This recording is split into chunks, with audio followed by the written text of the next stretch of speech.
ولا يوثق وثاقه أحد يا أيتها النفس المطمئنة ارجعي إلى ربك راضية مرضية فادخلي في عبادي وادخلي جنة. Kalau ada melihat ikhtilaf, maka kita fokus belajar. Jadi supaya kita enggak kesana kemari, fokusnya belajar.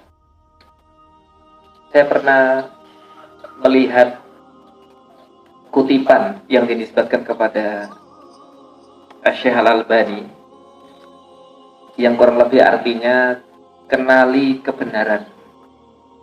Berarti fokusnya belajar. Niscaya engkau akan mengenali siapa orang-orang yang dibalik kebenaran itu.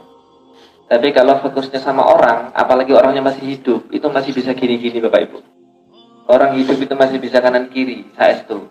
Makanya semuanya tidak selamat dari fitnah, semuanya tidak selamat dari bencana dan ujian. Dan bencana ujian yang paling menyedihkan ketika yang diuji dan terkena bencana adalah agama kita, manhaj kita, ukhuwah kita, itu menyedihkan.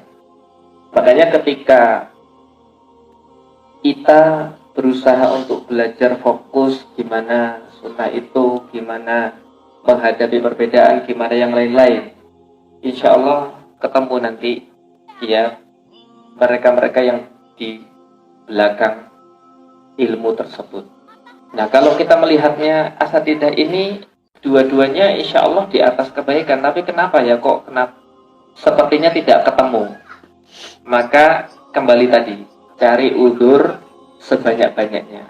Mungkin belum kenal satu sama lain, mungkin jarang ketemu, mungkin belajarnya nyampainya buku ini satunya, yang satunya bukunya ini, halamannya, babnya, syekhnya.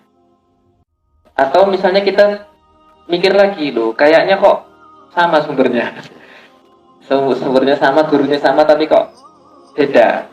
Kalau itu terjadi lagi, lebih dalam lagi setan menggoda kita dengan pertanyaan itu, tetap dicarikan udzur.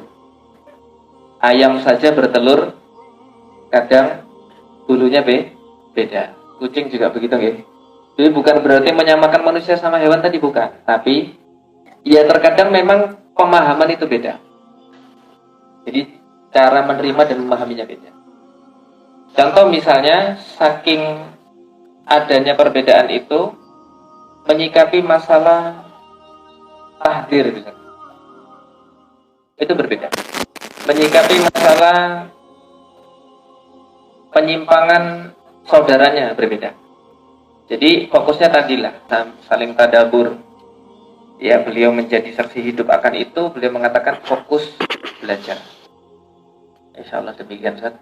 Kemudian mungkin ada satu hadis yang perlu untuk kita perhatikan betul dan kita amalkan dalam kehidupan kita. Nabi pernah mengatakan min husni islamil mar'i tarkuhu ma la ya'ni, ya gitu ya.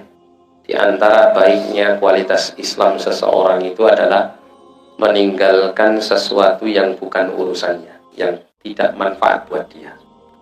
Jika kalau kita melihat ada perselisihan entah dari guru kita atau siapapun dari kalangan kaum muslimin, ketika kita itu memandang perselisihan itu tidak kita perlukan untuk kehidupan kita, maka jalan terbaik adalah kita tidak ikut masuk ke dalamnya. Kita hormati guru-guru kita dengan ijtihad mereka, kita doakan kebaikan untuk mereka, kita memohon kepada Allah agar dipersatukan hati mereka. Demikian pula hati kita dan hati seluruh kaum muslimin. Dan kemudian dalam hal ini untuk tidak memperbesar perselisihan yang ada dengan ikut-ikutan di dalam perselisihan tersebut. Apalagi kita dalam hal ini mungkin karena keterbatasan ilmu dan keadaan masing-masing pihak yang berselisih itu kita tidak kenal dan tidak kita ketahui. Entah itu sebab perselisihannya ya, atau perbedaan ijtihad yang terjadi dan seterusnya, maka tentunya untuk masuk ke ranah itu ini jelas sangat jauh ya, kemanfaatannya untuk diri kita sendiri Kita hormati keduanya, kita ambil ilmu dari keduanya. Seperti yang Ustaz Nafi sampaikan tadi, kenali kebenaran itu pada kebenarannya, bukan kepada orangnya. Dengan demikian Anda akan mengetahui sahibul haq, orang yang berada di atas kebenaran tersebut, karena kita kenal kebenaran bukan dari orang tapi dari hakikat kebenaran itu.